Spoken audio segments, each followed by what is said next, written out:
Astral podcast. Good to see you, Edward. Episode 140. I don't know what we'll call this episode, but in this one, I just wanted to go around and check in with everybody and see how everybody's doing. Well, thank you, Gwydion. Edward here. For those who don't know, I'm the guy behind it all. With me with a hat on is Gwydion. Right, that certainly seems to be your narrative there. What you been up to? Chilling. Been watching that show, The Shield, from 2002. Finally catching up on that. It's something I never would have done on account of BT was the dominant one back then. We just got back from Delhi. I mean, I guess it was a few weeks ago now, a couple weeks. Taking care of business, getting an ID card and a driver's license so I can be a normal person in India and drive a car and that kind of thing. Cool. Sounds good.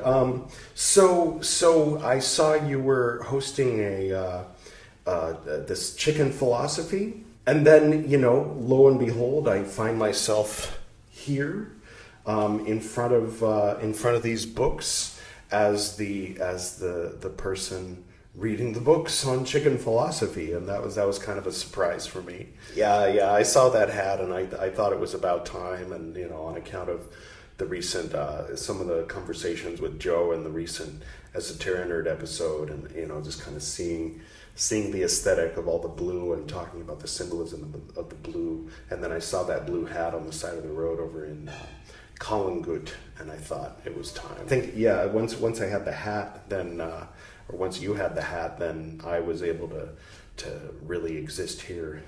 Well, let's see, who else we got here? We've got, would you like to introduce yourself? Yes, I am Edward. I produce a podcast. Okay, well, I mean, you're Pymander, though, right? Sure, I can be Pymander. That's fine. I don't mind. Yeah, because he's Edward. It'd get confusing if you were also Edward. A rose by any other name, right? What, don't you have Pymander's old Facebook? That's true. I did inherit the Pymander Aquarian Facebook that had to be changed to Edward Reed when Facebook asked all 4 of my accounts to send in an ID, so there ended up being 4 Edward Reeves. But yeah, the it's facebook.com/Pymander Aquarian is where you find me. That was originally when Gin Aquarian first gave us the name in 2012, I want to say.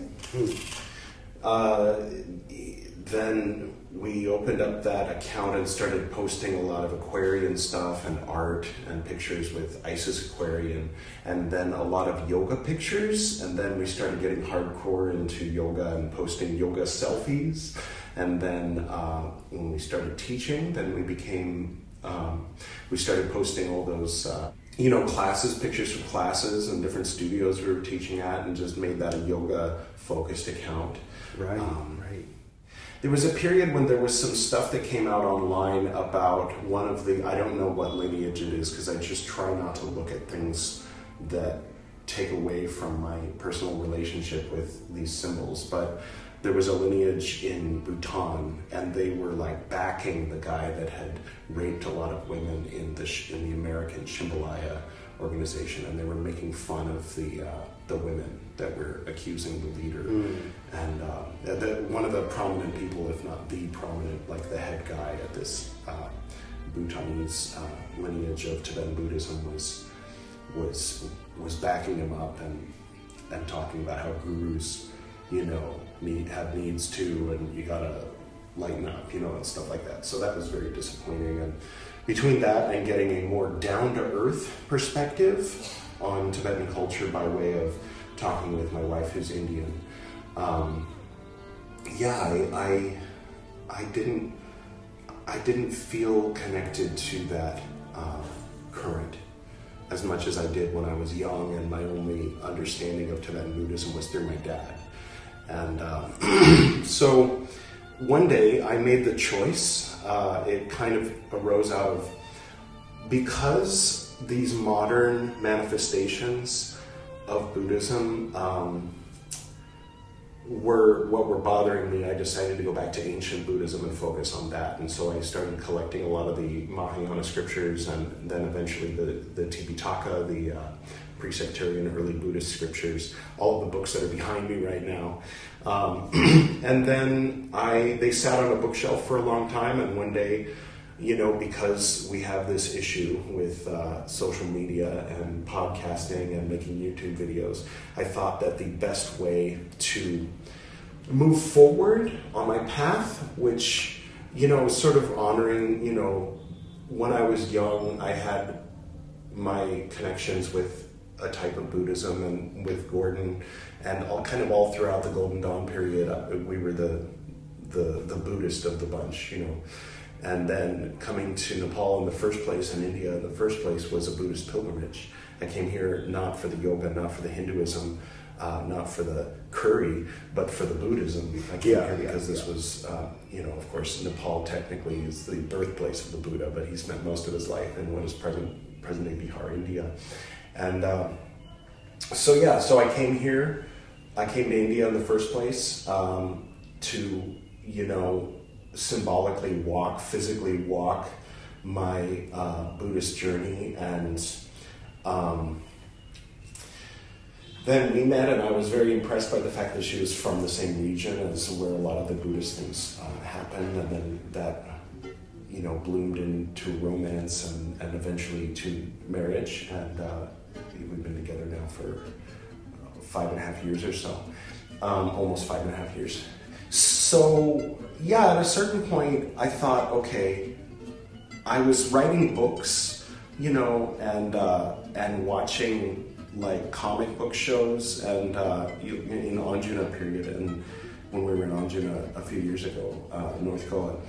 And one day I just decided, I had got this Nyingma Nagapa shawl in Bhutan when I was there, after having, I went to the temple in the valley. I don't remember the name of it or the name of the valley, but it's where the black-necked cranes go.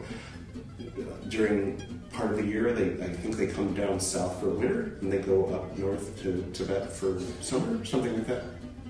And while we were there, we went into the really old back room with these ancient, you know, scrolls and all the teachings of Mahayana and Vajrayana, and, you know, probably this was there too, I would assume.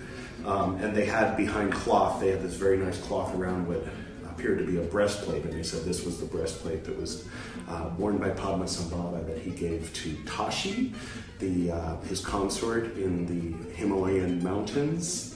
And I touched it, and, you know, whether it was placebo or whether it was even real or whatever the case is, just the idea that there was a chance that this really was what they said it was, and I was touching it, filled me with electricity, and I very much connected with the Nyingma folks there.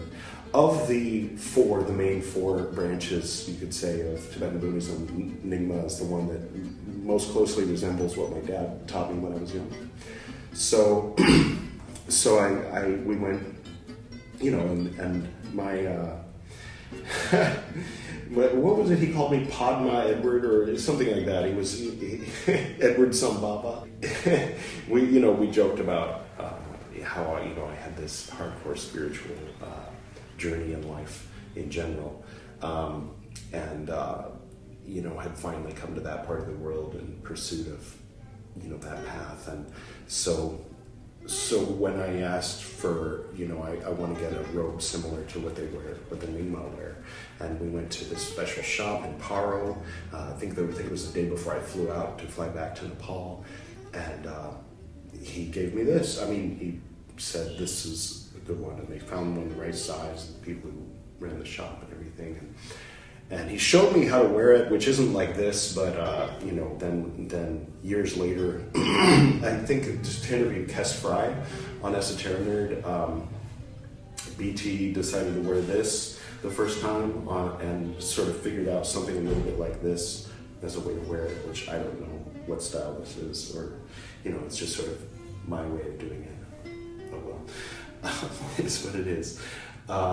And then after that, one day decided to start reading the Buddhist books and create a channel, create originally a playlist and then a channel on which to read them, and kind of symbolically, physically, action-wise, affirm that I'm still walking the path in one way, even if it's just symbolic, making it a habit, making it something I come back to, you know, that every so often, usually every few days, I will read some Buddhist scripture and wear this robe and sit on this zafu and zabuton.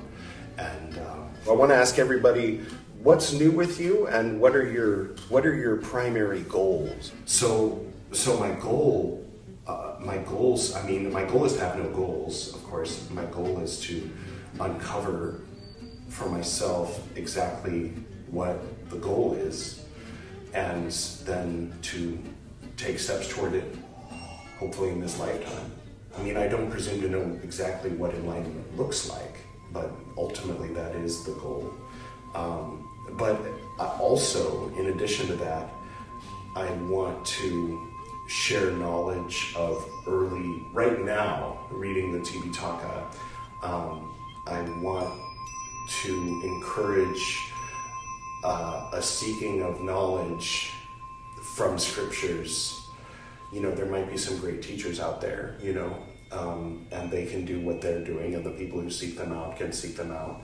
But as far as what I can contribute is I can contribute, encouraging doing one's own research, you know. I mean, not like, you know, people use that phrase and they mean go on Google and stuff, but I'm not talking about going on Google. I'm talking about reading the authentic scriptures. And, you know, if people are called to take a college course or join a monastery or read the books of present day people who've really dove in, you know, maybe present day great masters, then great. And, good luck separating them from the charlatans and the people talking out of their ass. For me personally, I'm not doing that, and instead making it something of a solo path, which in present time, as opposed to past, I wasn't always reading these books. This is a very recent aspect of my own personal path, is reading the scriptures. But right now, that's what I'm focusing on, and ultimately, it is part of a greater goal that includes wanting to encourage maybe folks from a Mahayana Vajrayana path to look into the Tipitaka and to develop a relationship with, that historical Buddhism, and to have a personal relationship with it that goes beyond or deeper than, family and the Sangha, and whatever their teacher's interpretation is, so that they can not be reliant on a guru as much. So I guess in that sense I have an agenda, but, sure, yeah, maybe it's an American thing, maybe it's based on my personal experience with gurus and not trusting them, and how many of them are disappointing, that a person can be on the path and be safe from gurus by not having them, and by sincerely walking the path, sincerely introspecting, and sincerely being honest. Basically, that's the thing. It's sincere in the sense of being honest with oneself, with journaling and scrutinizing and looking at things from various angles, and just sincerely and slowly, patiently. That's one of my big things. Is a lot of people are very impatient. They're like, I don't have the time to read all these scriptures. I'm going to go find the best guru I can find and tell them what's the quickest way. And I don't begrudge them the option to take that path.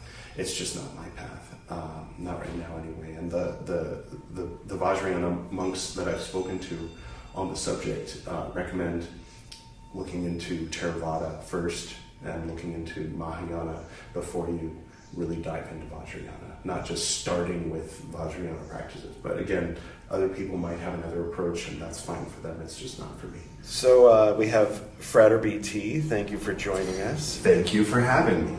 So you're one of the originals almost, right? Yes, of the people here, I am the oldest. When was he? This iteration of Edward is not the same one that was born in September of 1978.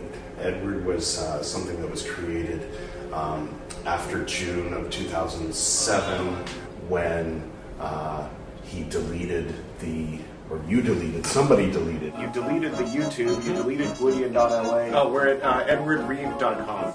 Gwydion.la initially and created edwardreeve.com and started to differentiate between the guy with the hat, and that would be Gwydion, and Edward, who is without the hat, and started bicycling.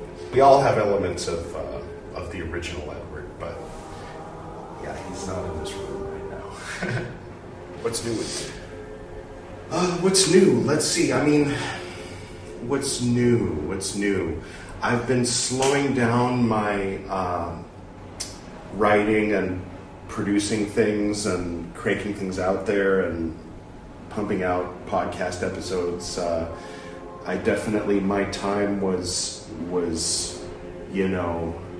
from 1994 until 2013 primarily, and then continued on and came back to life around 2016 as an independent contractor, if you will.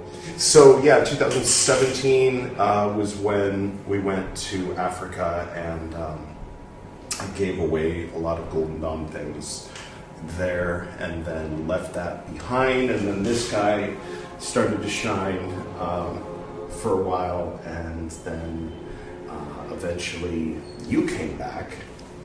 And what is your goal? Do you have any goals? I mean, I don't know. I like the pace at which the Esoteric Nerd podcast episodes are coming out. Here, there's of course no Wi-Fi, so I have to be somewhere else. Like I was in Delhi when I did the last one about the Arbitel, and need to at least be in a hotel that has Wi-Fi if I'm going to do any kind of interviews. So they come out much more rarely, and will likely continue to come out because, I've been around a while and I'm mostly retired at this point, but I'm still here, still in the background. What about you, Edward? Should I ask what is your goal? No, you shouldn't ask that. I'm just kidding. I mean, it's a fair question. I wrote Thomas and the Wolf, as you know, it's around here somewhere, Thomas and the Wolf. And then, started putting out the mouse books and everything, and I think my goal was to be an author. And that's sort of okay. I feel like I've done that, and I don't really have any book clamoring to get out at the moment. We'll talk in the future. Maybe BT and I might be collaborating on a book called Esoteric Nerd, but we'll see. We'll see if we do that, or exactly what form that would take if we did do it. How much of an autobiography it would be and how much of a fiction it would be, basically, based on experience. But anyway, I have a lot of what my goal isn't. My goal is we have a hermetic seal around a lot of our specific visualized goals. We don't share publicly all that much, Priel and I, about what specifically we want to do. But I can say that right now we're renting, we want to own. That's a goal. And short term, we're going to be getting a car as soon as one of my ID cards arrive. And have mobility and a little bit more social interaction. We got to go to you were talking on Chicken Philosophy yesterday, Gwydion, about the Santari 2 days ago. That was a fun episode, by the way. Doing the Eucharist and everything. Too much. It was a lot. It was definitely when we were all sure that this had become Gwydion's new show. It's a little Gwydion-ish. But yeah, so Other than that, I mean, eventually to quit chewing Nicotex. I successfully quit smoking, now I have to quit chewing Nicotex. To, I guess, fine-tune, not for the sake of like commercialization or whatever, or marketability, but to, you know, just sort of for my own, like making a statue of something, all of these different projects and personas, to fine-tune and move forward and evolve slowly, patiently, and in a good direction, I'd say. And you know, we all work together pretty well, I'd say. But yeah, I mean, not much more long term than that. We do want to eventually visit Scotland. She wants to visit Scotland. I would like to go spend you know, at least 4 nights, hopefully longer, doing a monastery stay in on Mount Khoisan, the Shingon monks. But that's something that, God willing, I should live long enough when I get to the Shingon books, which will be a long time from now because I'm going by century, or he's going by century, or whatever, however you want to look at it. Yeah, at a certain point, it doesn't have to be while I'm reading them online, but maybe before, at some point in the next few years, I'd like to do that. And she'd like to go to Scotland, so we'll do that. And beyond that, I don't know, we don't have any immediate plans of going to the U.S. There's a whole tax thing that happens if I step foot in the U.S. where it doubles my taxes for that year, so I want to make sure that it's on a year that I didn't earn anything, you know, things like that. Live my life as peacefully as possible and maintain good relations with a few people who are good and aren't gonna, you know, shit all over my microcosm, you know? Sometimes you gotta kind of keep a distance from some people, but yeah, I have a few close friendships that I maintain.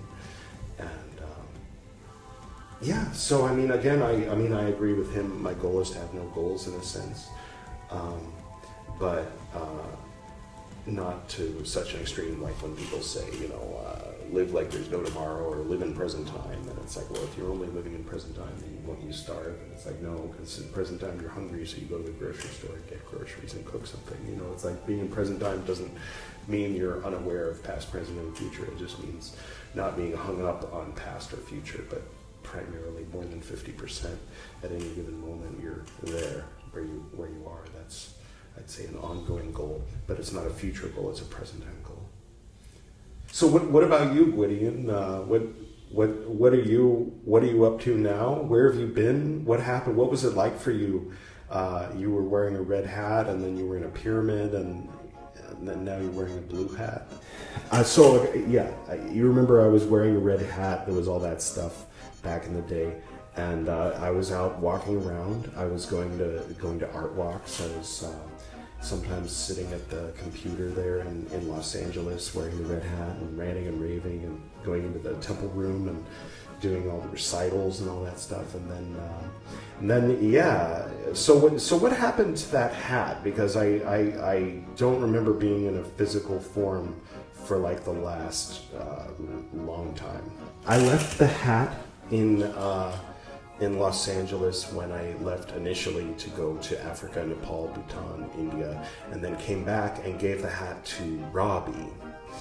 And he gave it to this like hippie cult leader guy with a commune in the desert. And then he passed away, so I don't know where the hat is. No red hat is now. Okay, that makes sense, because after the 6-year hiatus between those 2 episodes, Taro and what was the episode, American?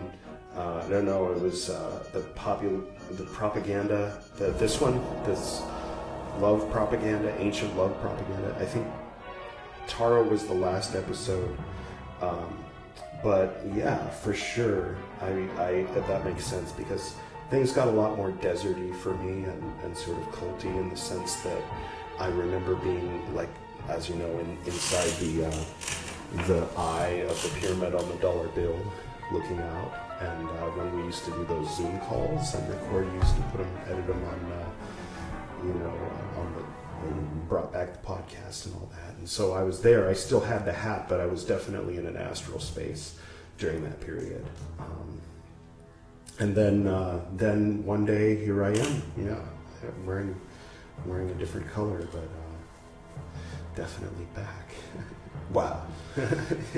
Yeah, that's interesting. Interesting to see it from your perspective. So, do you have any goals? Yeah, none whatsoever. No goals at all. Yeah. Just to kind of like wreak havoc and run amok and spout my mouth off and try to get in as much trouble as possible without making you uncomfortable, Edward.